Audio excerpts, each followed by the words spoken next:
Hey everybody, it's Ryan from Level Up Tactical here today to talk to you guys a little bit about going to the range, target practice, and getting on paper and your groupings on paper. Now, for the most part, a lot of shooters go to the range and they go to your standard range day. You go to the range, you hit your stall. If you're in an indoor place, you get your stall. You send your target down range and you basically rack and fire from your stall. Some of you are lucky enough to have outdoor ranges where you actually have tables and you can sit there and shoot for a while. Some places have individual mini ranges that you can rent for the day and spend some time and work on mechanics and drills and stuff like that. All of us have seen videos and photos and have talked to people who said they've gone to the range, check out my target, they show their phone, and you get nice tight groupings or reasonable sized groupings. And it's great, and the first thing that comes to mind is, that's awesome. It's great. You spent some time, you worked on your shots. What I normally ask is, how did you get that? How did you shoot your day at the range? Did you shoot, individual shots, bang, acquired target, bang, acquired target, bang? Or did you, do more like a drill day where you were running drills, boom, boom, move, boom, boom, that kind of stuff? Now, there's nothing wrong with the stall shooting at all. Like I said, everybody needs to do it. You need to spend some time, do a little shooting that way. But if you own your firearm for home defense purposes, or say even if you're law enforcement or security guard or something like that, something where you may actually have to use your firearm for defense or for work, it's more of an accuracy, a combat accuracy type of thing.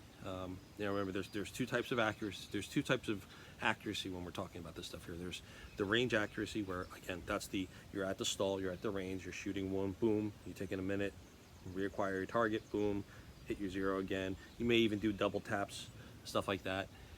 Then there's the combat accuracy. The first one, you're trying to get your groupings as tight as possible. Okay. Combat accuracy is a little bit different. You obviously still want to try to get your groupings as tight as possible. However, you are really looking to be more like within an 8 to a 10-inch pie plate. A good. I mean, I think this is like a 12-inch dish, but basically the concept, the idea is the same. If you're looking to get inside, if you place all your shots inside of this range here, that would be considered combat accuracy. Okay. And in a home defense situation, or if you're in a real world live fire situation, that's kind of what you're looking for. You got to remember, when law enforcement trains, they train for center mass and headshots if necessary. So as an individual, as a consumer, if you're going to the range and you have the ability to sit there and move and shoot, draw from a holster, that kind of stuff, or even simulate the home defense situation where you set up the private range where you have like a chair, maybe you have the firearm on the table and you have to get up, pick up the firearm, rack it, and then engage the target. That will put more stress on you. You don't have the time to sit, press out, acquire the image, take your shot, acquire the image again, and take the shot. You really have to draw, bang, bang, come back to the ready, or to the standby to look for your next target. You're not gonna have the time basically to sit there, boom, move over here, take a second, acquire, boom, move over here a second. You have to do things quicker. And when you do that, you're talking about your second shot or first shot follow-up, where your first shot may be here, just say, and your follow-up shot, because you're anticipating the recoil and the movement, if you don't have the practice and training, your second shot might be over here or might be over here. So it's important to try and train for that type of thing. Most indoor ranges will not allow, they call them rapid fire, so your double taps might not be appreciated, so to speak. But if you let them know, if there's nobody in the range and you let the RSO know that you want to try and do some double tap drills, most of the time they'll overwatch you, they'll stand behind you and make sure you're not going just racking off rounds. But it's a good opportunity to really gauge your accuracy. When we've been out at the range, my partner and I, with clients, you see first shot, left of center, and then the follow-up shots like all the way over here, and that's because they hit the shot and then they came back down. The recoil came back down. They didn't come back down in the same spot. Then maybe they loose-handed it or loose-armed it, and it just the shots were all over the place. Sometimes you see the first shot's like all the way off the left coast, and then next thing you know, the second shot's good right on paper.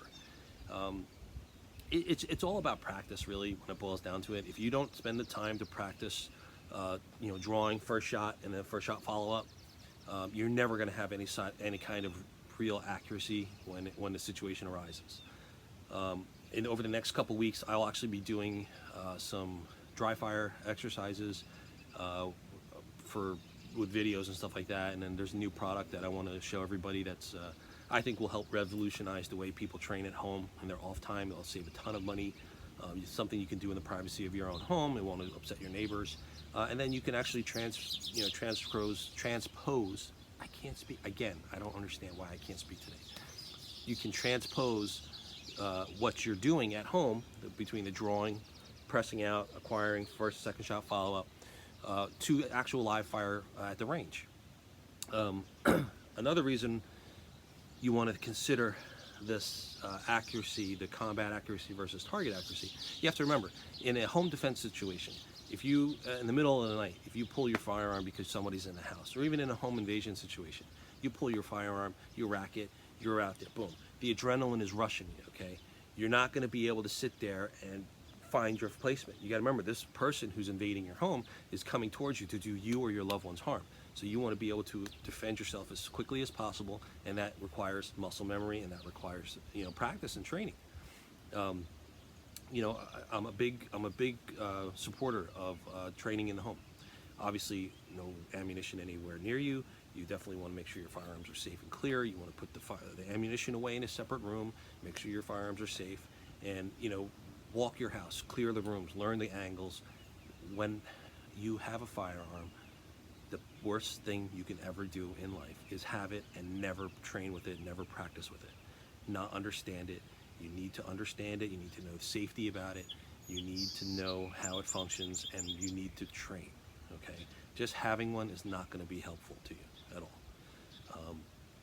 There are plenty of NRA classes available. There are hundreds of instructors all over the country. If you're in a different state than I am, go to your local range, ask them to see if they can recommend an instructor. Most likely, the ranges have instructors there that can give classes to you. They would be very, very beneficial to you. And like I said, one of the things that you will definitely want to work on with your trainer is accuracy between range accuracy and combat accuracy, okay? I'll talk a little bit more about that later on a YouTube video, but this for what it is, I just wanted to talk briefly about it. Remember, if you're going to be shooting at the range, click one shot, that's great. Everybody needs to do that. If you're looking for more of a home defense type situation or a real world situation where you need to be able to quickly acquire a target, fire off 1 or 2 rounds, and then recover to assess a separate threat, then you're going to be working more towards combat accuracy. Now, once you're able to get your shots within that 8 to 10 inch pie plate, you can work on consistently into that pie plate. Bang, bang, boom, boom, boom, right? Once you get that down, you can work to get your groupings tighter inside of that. But I can almost guarantee you that anybody who's normally just shooting at a stall, at a stationary target, 15 yards, 20 yards down the range, will not have any sort of real combat accuracy when they pull, draw, and fire off too. The first couple times it's not going to happen. It's going to take some getting used to. Anyway, guys, that's pretty much all I wanted to talk about today. If you have any questions, please post them below. Check me out on Facebook at facebook.com/leveluptactical. Check out my YouTube channel and subscribe. Take care, guys. Have a great weekend.